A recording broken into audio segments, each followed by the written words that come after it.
yung isinasayaw namin, malakas at saka maganda yung quality. So, yun talaga yung laban namin. And since then, of course, katulad nga ng sinasabi ko, meron kaming 2 years as Ballet Manila na BF, before Fred. Tapos after that 2 years of the company na wala kaming patron, nagkaroon kami ng patron in Feb. So after AF, after Fred, talagang naging malakas ang company. We had a studio of our own, and then eventually he built us not just one studio, one theater, but 2 theaters of our own, Star Theater and a new theater. And sinuportahan talaga niya yung ballet company and yung school. Pero ang advantage talaga ng Ballet Manila is we have a school that feeds the company with really strong and qualified dancers, very well-trained dancers. Ano yung mga first production na ginawa niyo? First productions namin, of course, yung Ballet Manila Dances, yun yung first concert namin. Concert format, mga excerpts from different classical ballets, at saka may mga original choreographies na, pero concert format siya.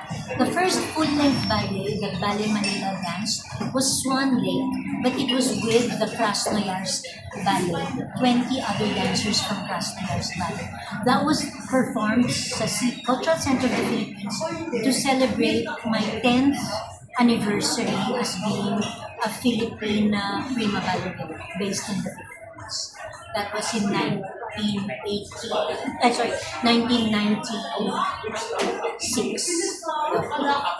Kasi nga bumalik ako from Russia in 1986. So yung 10th year anniversary of being based in the Philippines, celebrate namin with our first full-length ballet, which was Swan. Naalala mo on that, sabi ba 10 years na? Ano yung pinakamahirap, pinakamasaya? Ang pinaka-memorable. Pinakamahirap is the first year of Ballet Manila. Talagang, it was growing pains. Talagang, it's like giving birth. Masakit, mahirap. I think yung pinaka-mahirap na year after that, after the fire sa Star City, at saka after that, during the pandemic. Yun. Those were the hardest years of Ballet Manila. Pinakamaganda, pinakamasarap, lahat. Lahat kasi, it's so hard to, siguro, medyo very sentimental sa akin was the Swan Song series. So that was 3 years. Into the 4th year of Gold, when I celebrated my 50th birthday. Yun, yung Swan Song series leading up to Gold, and eventually my retirement. That was very sentimental para sa akin. And then, post Lisa Makuha as a dancer, yun, medyo nahirapan ulit kami. Pero, pinakamasarap. Bakit? Kasi nga, hindi na ako nagsasayaw. So, I was able to just devote all my time and effort to creating ballets and creating really beautiful dancers.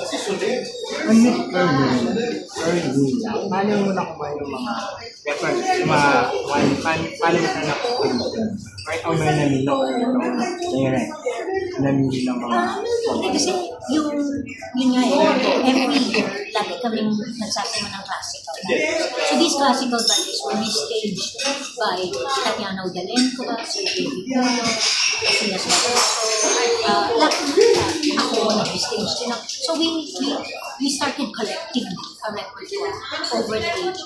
And then yung mga original Filipino ballets namin, original choreographies, they came from all over. Meron kaming ballets by Agnes Locsin, the late Tony Fabella, meron kaming by Edna Vida, Donald Florian, by myself, Silas Barroso, Martin Lawrence, Annabelle Lopez Ochoa, Jonathan Watt. Ang dami pong mga choreographers that have worked with ballet and created original ballets on us. And of course, our strength is still on the classics.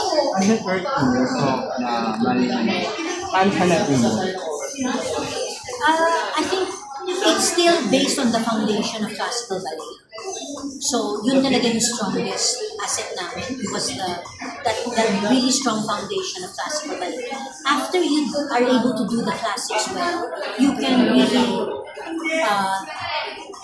let go and become freer in your styles with the contemporary dance or original Filipino ballets.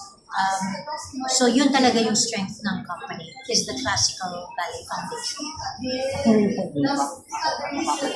Ngayon collaborate sa international ballet na.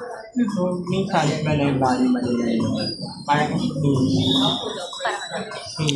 dancer, pero nangyari yung ballet Manila naman sa yung from na different ballet dancer production.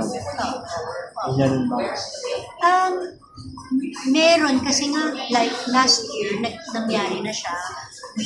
We did a joint performance in Taiwan of My Cinderella, for example. Tapos meron kaming joint performance sa Kuala Lumpur of Dancing to Herbie at saka Don Quixote, Grand Palito. Meron kaming joint performance in Jakarta of My Le Corsair. So nag-export na rin kami ng ballets abroad. Kasi marami na yung partnership with international. Yes. And Ibong Adarna, Gerardo Francisco, is the first original full-length Filipino ballet that was performed sa Carnival Festival sa Israel.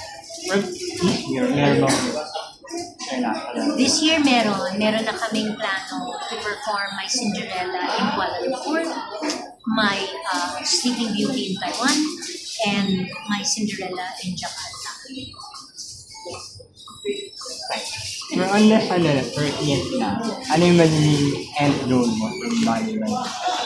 After the 30th, mag-celebrate muna tayo. After the 30th. Pero after that, syempre, actually, What's the future of Ballet tumatanda Manila? na, and we're already seriously tackling the inevitability of succession.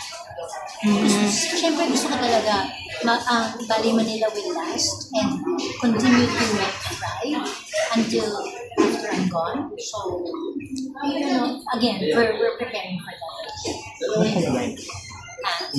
Invite everyone. Oh, okay. I'd like to invite everybody to come and watch. Well, first of all, come and celebrate Ballet Manila's 30th year, the Coral Year with us. We have many performances in Aliw Theater and abroad to go to, and it begins with the Pearl Gala on March 7 at 8 p.m., March 8 at 5 p.m., and March 9 at 5 p.m. in Aliw Theater. So the Pearl Gala is going to have Pakita, Bloom, and the world premiere of Pearls. Punta po kayo sa Aliw Theater. You can get your tickets at ticketworld.com.ph. We have Swan Lake in May and June, and we have Don Quixote in August. We also have repeats of Ibong Adarna, Florante at Laura, and we have My Cinderella and many other occasions to join us during our Pearl Year. So that's all year round of 2025. Please come and join us celebrate 30 years of Ballet Manila.